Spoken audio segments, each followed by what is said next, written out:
रहना नहीं चाहते। आज तक मैंने पर पुरुष का मुख नहीं देखा, ऐसी पतिव्रता हूँ। और क्या समझते हो तुम, 68 तीर्थों में नहाई हुई हो। 68 तीर्थ है ना, खास खास सब जगह, बद्रीनाथ, केदारनाथ, हरिद्वार, जहाँ ये यात्रा करवाते हैं लक्ष्मी नारायण की बसों से ले जाके, कुछ तो कराई दिया होंगे, 10-20 तो करा दिए होंगे। 68 तीर्थ हैं देश में, खास खास सब बड़े बड़े। बोले सब जगह मैं तीर्थों में नहा करके आई हूँ।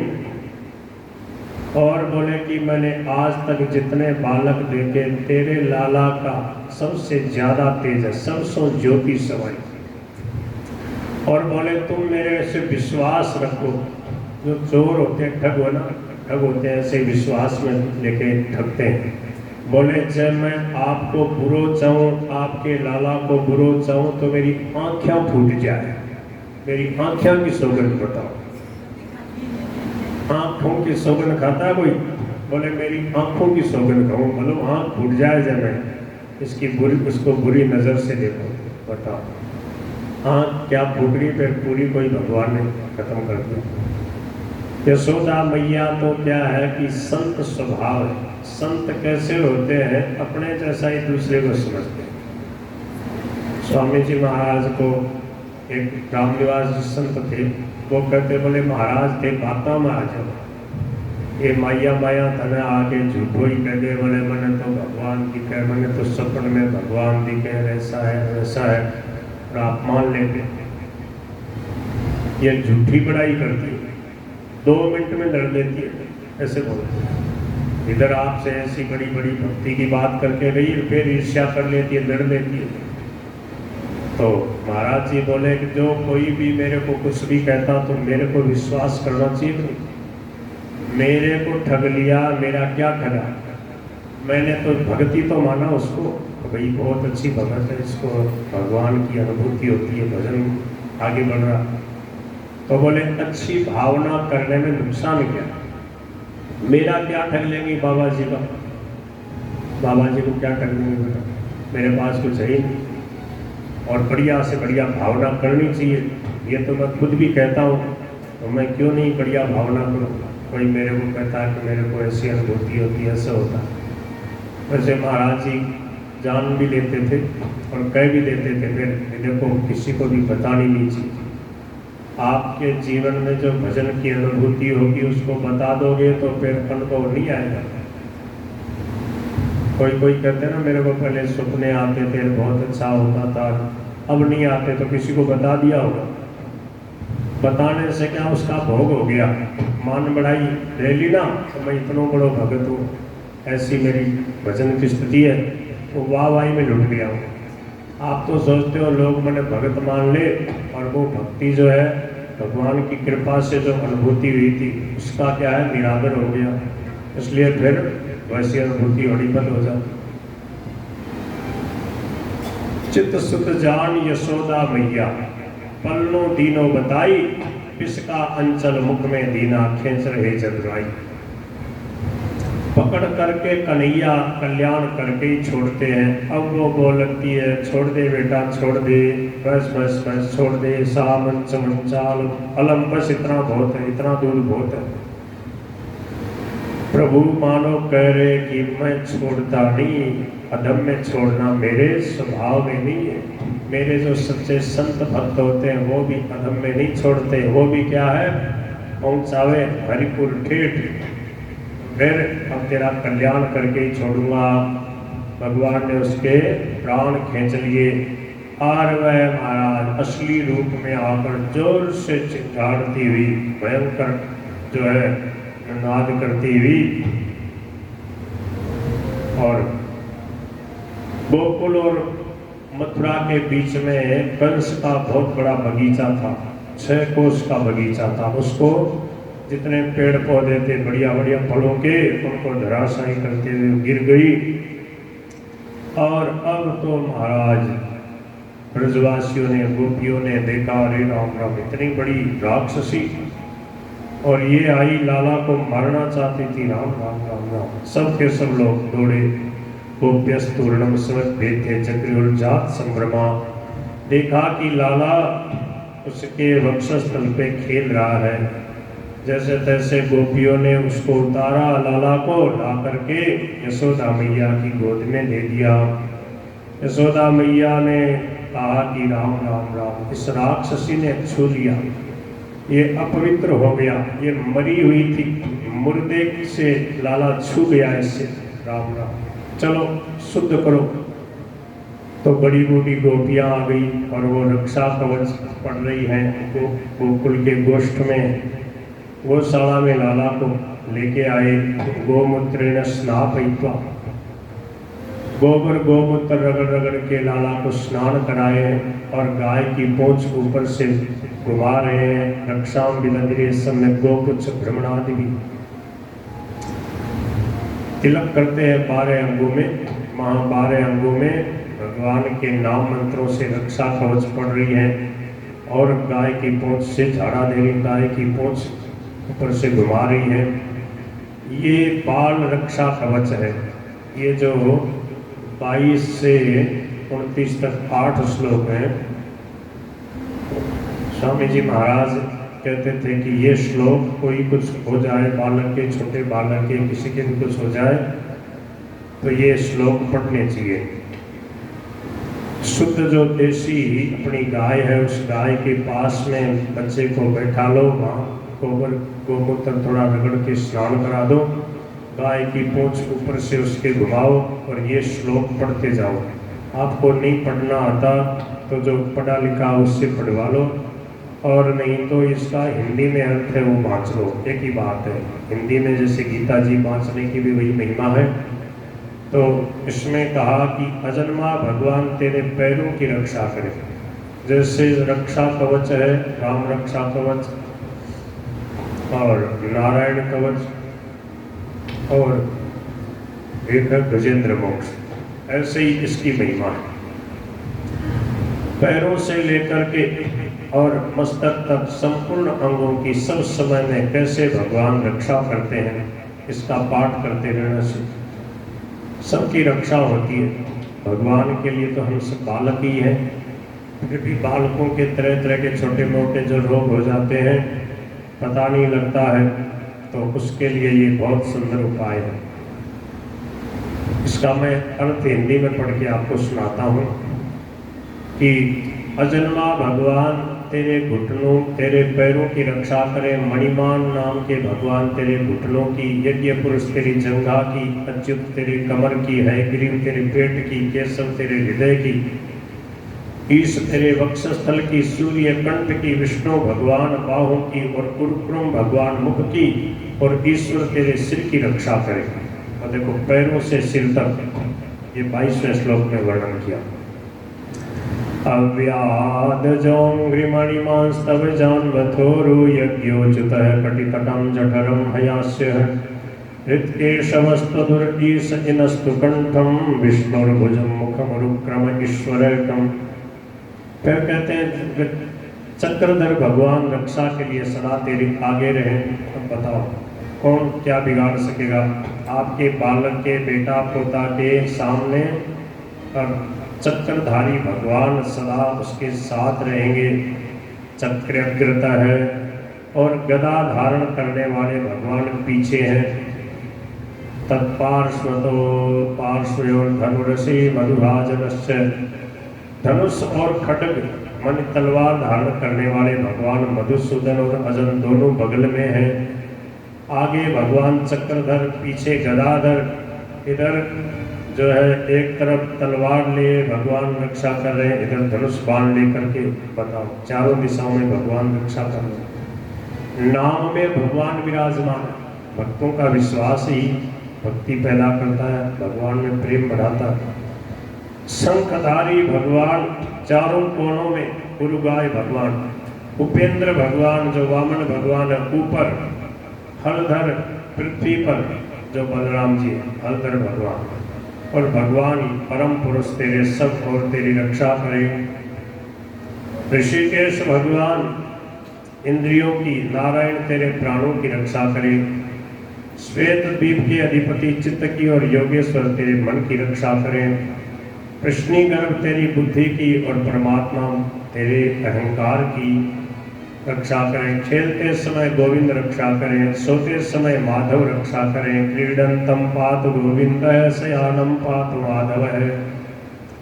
अब खेलते समय हर समय आप बालक के पास थोड़ी रहोगे, सो रहा है तो अलग सोएगा, तो सोते समय भगवान रक्षा करेंगे माधव, और खेलते समय भगवान गोविंद, चलते समय भगवान वैकुंठ, बैठते समय भगवान श्रीपति तेरी रक्षा करें।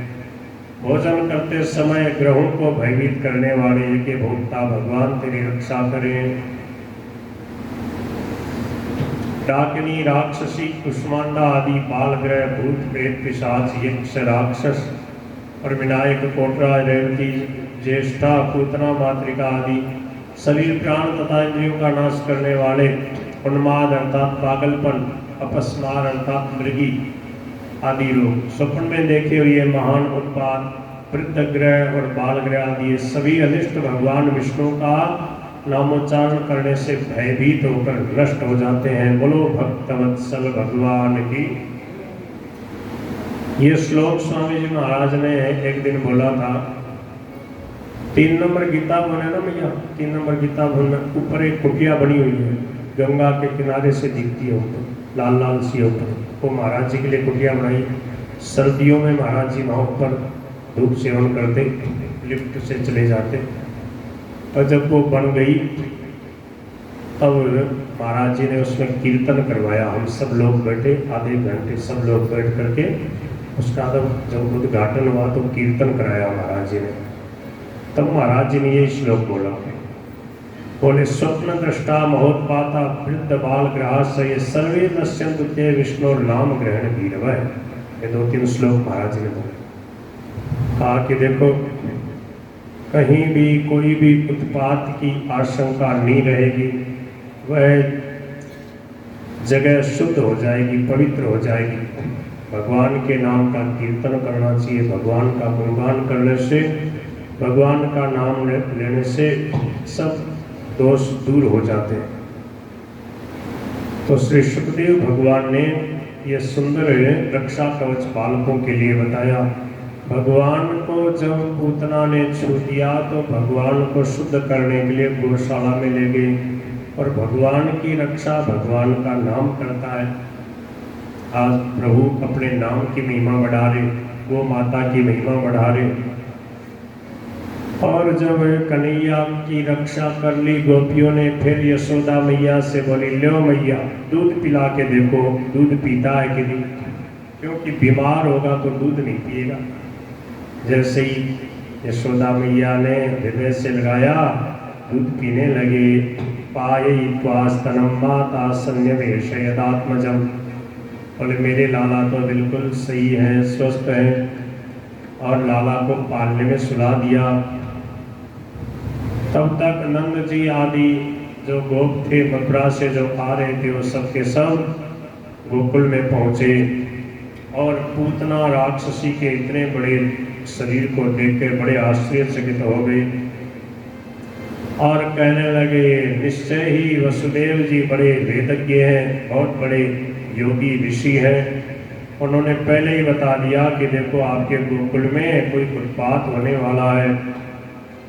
नंद बाबा ने कहा, भैया ब्रजवासियों, अब ये इतनी बड़ी पूतना है, यहाँ पर पड़ी पड़ी सर्दी रहेगी, दुर्गंध फैलेगी, क्या करें? बोले कलेवरम परशुभिश्चित्वा, इसके कलेवर को परशु भी कुल्हाड़ियों से, फरसे आदि से छोटा छोटा कर करके दूर एक छिपवा, दूर ले जा करके इसको जला डालो। ऐसा ही किया गया। सैकड़ों चिताएं जलाई, क्योंकि वहाँ बहुत सारे पेड़ टूट गए थे, सूखे सूखे जो पेड़ों की लकड़ियाँ उनको इकट्ठा कर करके और चिता जलाई। दह्यमानस्य देहस्य धूमश्चा गुरु सौरभ। देखो भगवान की विलक्षणता, भगवान के श्री अंग का स्पर्श होने से पूतना पवित्र हो गई, और उसका जो शरीर जल रहा था उससे सुंदर अगुरु जैसी, चंदन जैसी सुंदर, अगुरु होता ना, धूप अपने देते हैं तो सुगंध फैलती, ऐसी सुगंध फैलने लगी। भगवान की पतित पावन लीला है। पूतना राक्षसी सब प्रकार से अपवित्र है, बाल हत्यारिणी है और भोजन भी उसका अशुद्ध है, राक्षसी है, रुधिरासना, खून मिला हुआ, खूब ऐसा बेकार अशुद्ध भोजन करने वाली, जिघांसया मारने की इच्छा से आई और भगवान को क्या दिया? जहर दिया। फिर भी भगवान ने उसको क्या दिया? परम गति प्रदान की। ऐसे पतित पावन कौन है जिनका भजन किया जाए? श्री सुखदेव भगवान कहते हैं, परीक्षित, जब पूतना राक्षसी को भगवान ने परम गति प्रदान कर दी, फिर जो श्रद्धा से प्रेम से कन्हैया को गोद में खिला रही है, लाड कर रही है, उन यशोदा मैया को, इन गोपियों को, इन गायों को, इन गोपों को, ग्वालों को प्रभु क्या देंगे? स्वामी जी महाराज कहते थे, श्याम सुंदर ने अपने आप को दे रखा है, उनके गोद के खिलौना बने हैं कि जैसे चाहो हमें नाच नचाओ। भगवान भक्तों के लिए ऐसी रसमयी लीला करते हैं। पयांसियासाम अपिवत पुत्र स्नेहस्तुतान्यलम, भगवान देवकी पुत्र कैवल्याद्य किल प्रदः, तासाम अविरतम कृष्णे कुर्वती नाम सुतेक्षणम न पुनः कल्पते राजन संसारो ज्ञान संभव है। जिन्होंने प्रभु से प्रेम किया, प्रभु को गोद में खिलाया, लाड लडाया, फिर उनको कभी अज्ञान ने नहीं सताया, वो कभी माया मोह ममता में नहीं पड़े, सदा के लिए भगवान का दिव्य प्रेम प्राप्त करके उनका जीवन कृतार्थ हो गया। नंद सुपुत्र मादाय प्रीत्यागत मुदारदी, मृत्युपाघ्राय परमा मुदम लेभे गुरुत्व। नंद बाबा ने अपने लाडले लाला को हृदय से लगाया, गोदी में लिया, सिर सूंघा, लाड किया, परम आनंद का अनुभव किया कि मेरा लाला भगवान नारायण की कृपा से बिल्कुल स्वस्थ है। फिर परीक्षित, इस पूतना मोक्ष की कथा को जो प्रेम से सुनता है, पढ़ता है, उसका भगवान के चरणों में प्रेम हो जाता है।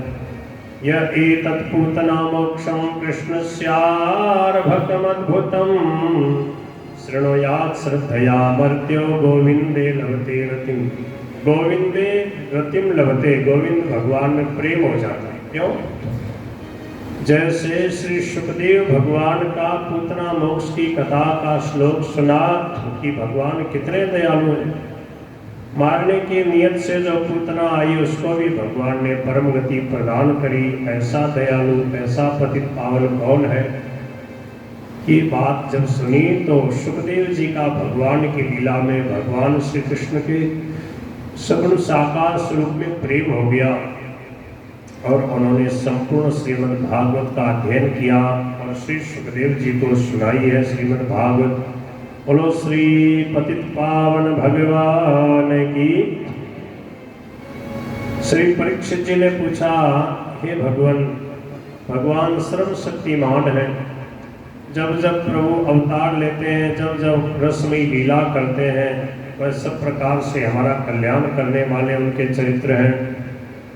उनकी कथाएं सुनने से उनके भक्तों के प्रति और प्रभु के प्रति विशेष प्रेम होता है, भगवान में भक्ति बढ़ती है। इसलिए अब आप प्रभु की कोई और बाल लीला हमें सुनाओ।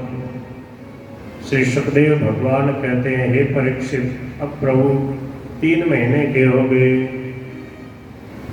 कदाचिदौत्थानिक कौतुकाप्लवे जन्मर्क्षयोगे समेतयोषिताम्, कन्हैया के जन्म का नक्षत्र आया और यशोदा मैया ने देखा कि आज मेरे लाला ने करवट बदल ली है, तो यशोदा मैया ने उत्सव मनाने का निश्चय किया और बहुत सारी गोपियां आ गई, ब्राह्मण लोग आ गए, ब्राह्मणों ने स्वस्ति वाचन किया,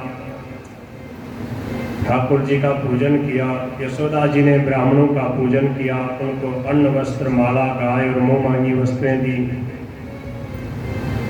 जब यशोदा ने उन ब्राह्मणों द्वारा स्वस्ति वाचन कराकर स्वयं बालक के नहलाने आदि का कार्य संपन्न कर लिया, तब यशोदा मैया ने देखा मेरा लाला सोना चाहता है, नींद आ रही है इसको। तब अपने पुत्र को धीरे से सैया पे सुला दिया। संजात निद्रा क्षमशी शयद सनई।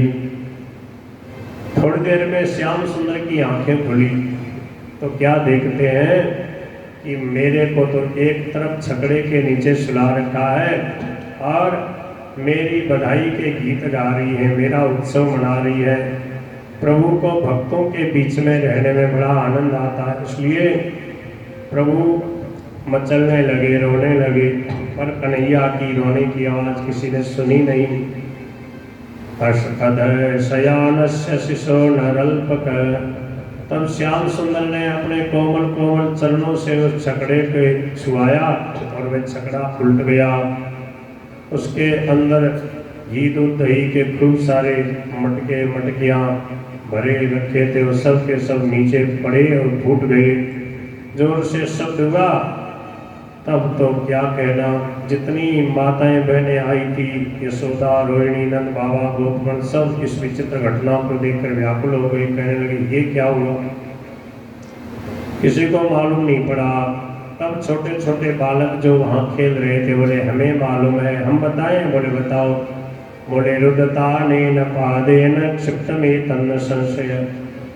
इस कन्हैया ने रोते रोते अपने पैर उछाल करके इस छकड़े को जैसे ही पैर से छुआ कि ये उल्ट गया है, किसी ने उल्टा है।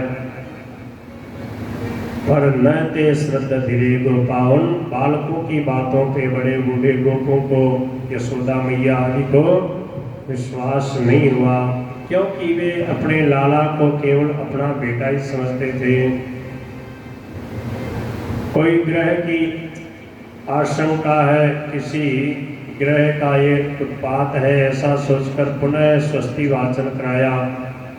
ब्राह्मणों ने स्वस्ति वाचन किया। यशोदा मैया ने दूध पिलाया, देखा कन्हैया तो दूध पी रहा है, बिल्कुल स्वस्थ है। ब्राह्मणों ने आशीर्वाद दिया, मैया चिंता मत करो, आपके लाला का नारायण भगवान की कृपा से सदा मंगल रहेगा। श्री सुखदेव भगवान कहते हैं, परीक्षित, जो वेदज्ञ मंत्र के विद्वान, दैवज्ञ, सरल, निर्लोभी जो ब्राह्मण होते हैं, आस्तिक भगवान के भक्त जो ब्राह्मण होते हैं, उनके आशीर्वाद कभी निष्फल नहीं जाते। इस प्रकार कन्हैया पढ़ने लगे। अब 1 वर्ष के हो गए। 1 वर्ष के हो गए। कन्हैया को यशोदा मैया बड़े प्रेम से गोद में लेके उछाल उछाल के खिला रही थी। लालयंती सुतम सती एकदा रोहमारोढ़। ठाकुर जी ने लीला करी और जब यशोदा मैया जोर से ऊंचा उछाले तब तो बड़े किलकारी मार के हंसे, नीचे गोद में ले ले सोई रोने लग जाए। यशोदा मैया ने देखा, अरे तो बदमाश हो रहा, अब बड़ा होशियार हो रहा, चलो थोड़ी देर इसको दूध पिला दो। बोले लाला तू मेरा दूध पी ले। थोड़ी देर दूध पिलाने लगी, दूध पिलाती गई और कन्हैया ने देखा कि मामा कंस जो है हमारे लिए तृणावर्त जी को भेज रहे हैं। अभी मैं अगर भारी रहूँगा तो ये मेरे को नीचे रखेगी, इसलिए भारी हो गई। जैसे ही कन्हैया ने वजन बढ़ाया, यशोदा मैया ने देखा क्या बात है, कन्हैया भारी कैसे हो गया, लगता है ज़्यादा दूध पी गया या मेरा पैर सो गया होगा, नीचे रख दिया। कन्हैया ने इसलिए ये वजन बढ़ाया कि जिससे मैं मैया से अलग हो जाऊं। वह राक्षस कहीं मैया को उड़ा के ले जाएगा तो बड़ी परेशानी होगी, इसलिए कन्हैया ने वजन बढ़ाया, माँ को अलग कर दिया, मैया अलग हो गई। उसी समय वह राक्षस आया, बड़ी तेजी से बवंडर के रूप में चारों तरफ उसने धूल उड़ाई और दिन में भी रात्रि जैसा अंधकार हो गया। चारों तरफ लोग इधर से उधर जो है जहाँ थे वहीं बड़े व्याकुल हो गए, इधर उधर भाग रहे हैं लोग अपने अपने घर की तरफ। पर सबके मन में एक ही बात है कि भाई नंद का लाला तो ठीक है ना, सब आपस में यही बात करें, कन्हैया तो ठीक है ना। यशोदा मैया ने टटोल के देखा कन्हैया कहीं दिख नहीं रहे। तब तो यशोदा मैया जोर से चिल्लाने लगी, रोने लगी। गोपियाँ गोप सब दौड़ कर आए, बोले मैया क्या हुआ क्या हुआ? बोले देखो मेरा लाला कहाँ गया। लाला को उठा करके वह तृणावर्त आकाश में ले गया। कहीं लाला दिखाई नहीं दे रहा। अब तो सब बड़े व्याकुल हो गए और सब नौरे में, छत पे, चारों तरफ गौशाला में, जहाँ तक जा सकती है सब दौड़ने लगी और कन्हैया को खोजने लगी। सब पूरे ब्रजमंडल में हल्ला हो गया कि नंद का लाला कहाँ है, नंद का लाला कहाँ है। अब तो सब गोपियां रोने लगी, व्याकुल हो गई।